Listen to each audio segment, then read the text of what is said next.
that spiritual fitness, the things that you know, that you know, that you know, is there. But each and every one of us, we want to be edified.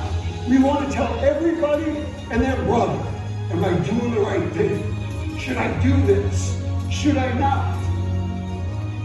But if God put a purpose in your life, no one else is going to know but you. So you got to get up and you got to go for it. You got to do it today.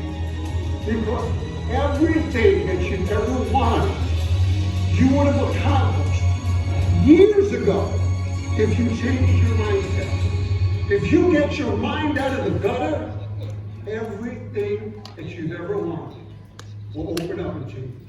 Your finances, your family life, your occupation. You truly live that purposeful life. You know, believing is something that is the core of who I am. Have you ever had anyone tell you you have a terminal illness? You only have 5 years to live. Or maybe your accountant has said to you, there's no way out of this. You got to go bankrupt. You can't do this. Or have you ever had a father tell you you're a mistake? You're an inconvenience. All of those things I've heard.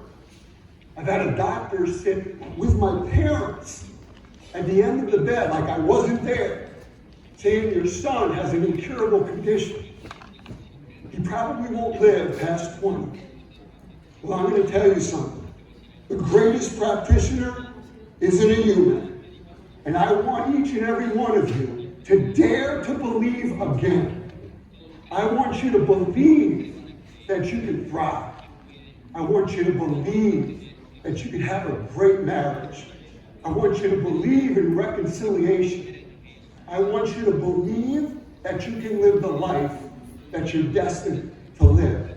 See, because when you believe something, you embody it. When you embody it, you actually believe that stuff. So how in the world can you build a team? How can you sell any product if you're not a walking, talking billboard? How can you believe if you're not living it? Talk is cheap. So I want you to transform. I love the word transformation. It means making a radical change in some area of your life. That's one of the goals for today. But you need to see it. When I got on the plane at Kennedy Airport to go and represent our country after I won Mr. America, I needed to see, visually see vividly that I was going to win Mr. Universe. If I couldn't see it, I wouldn't achieve it. You show me a man that doesn't have vision, I'll show you a man that will always go back to his past. I don't want that to be you. We've been through a pandemic. We've been through just terrible stuff in this world. Put your shoulders back. See it. And after you see it, boy, oh boy, words create life or death. Are you speaking life over your family? Are you speaking life over your business? Are you speaking life over your marriage? What you speak today, you will prophesy tomorrow. If you say this marriage sucks, I can't break this addiction with alcohol, and I can't lose weight, you'll be a divorced, fat person that's drinking alcohol. Am I right? So you need to speak life into yourself. I am good, I am worthy, I am going to thrive, I'm going to be successful, and 2025 is going to be the best damn year ever. You know,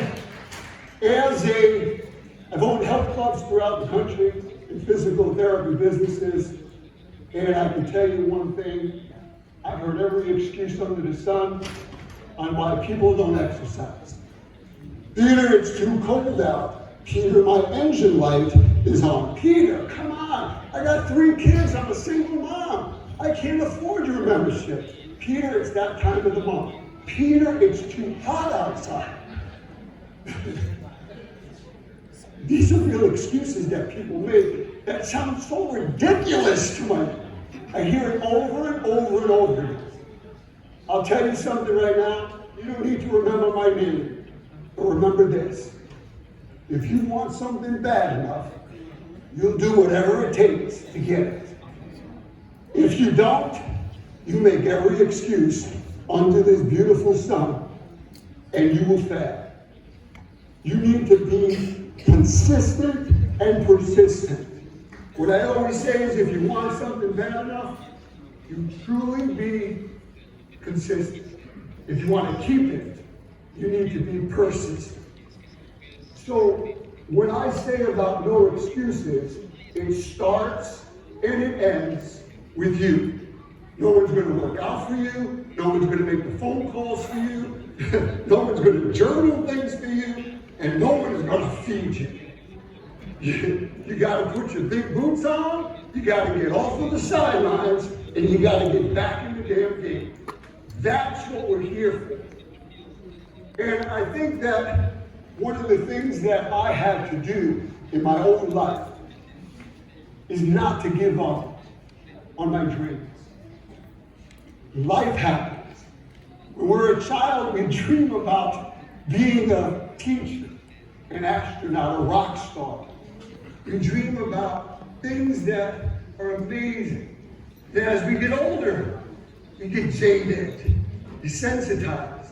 But yet we dream about who we're going to marry. How much money do I need to live the life I want to live? What color car do I want in the driveway? And then one dream gives you a house. No one ever dreamt about being divorced at 50. No one ever dreamed about being clinically depressed at 26. And no man or woman, after they put the sweat equity for 25 years in the job, on a Friday afternoon gets a pencil. No one dreams about that. But that's life. And that's why I dare you. I dare each and every one of you to dream again.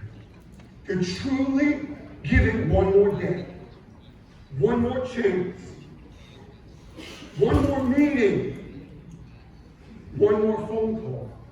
Because that's going to change your life. You will catapult to where you want to be. We waste such valuable time like someone's making more. And all I can say is that, are you wasting your time or are you maximizing your time? The average person lives about 78 to 80 years old. There's 86,400 seconds in 24 hours. It's a gift that our Creator gives to us. He deposited every morning.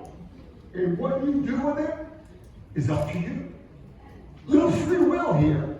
And every night, He takes it away. We can never get today back.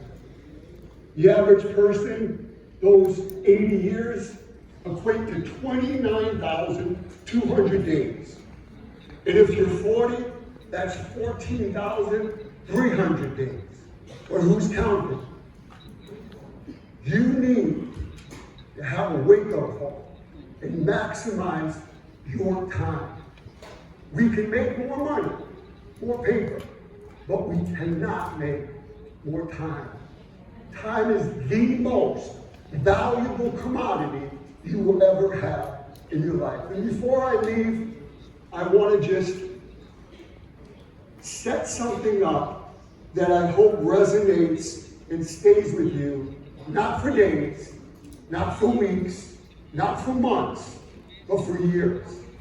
You need to make a commitment to accept change.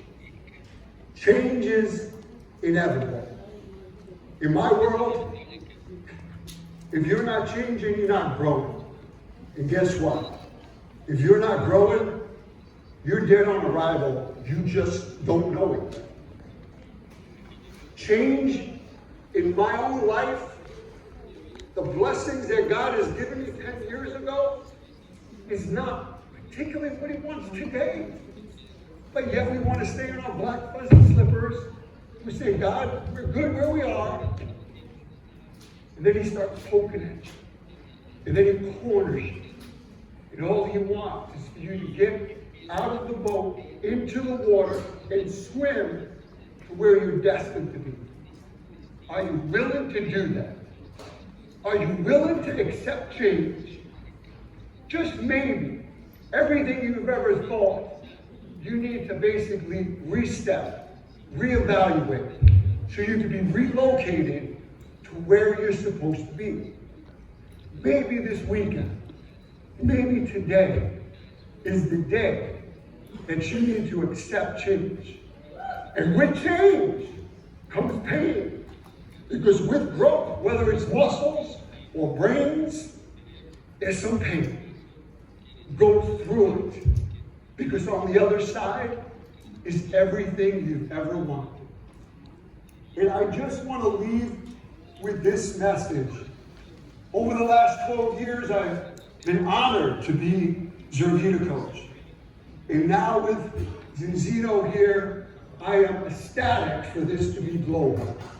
I have put on tens upon dozens of 90-day challenges. And the beautiful thing is, we build a community with like-minded people.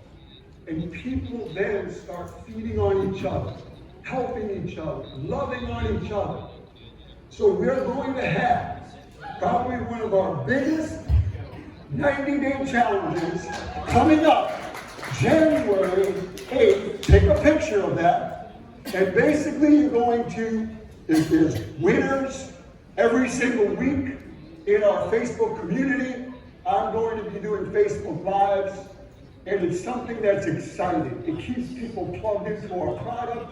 You become the best version of yourself. Oh, and by the way, with that knowledge, you can pay it forward. So when you're talking to someone, you know what the heck you're talking about.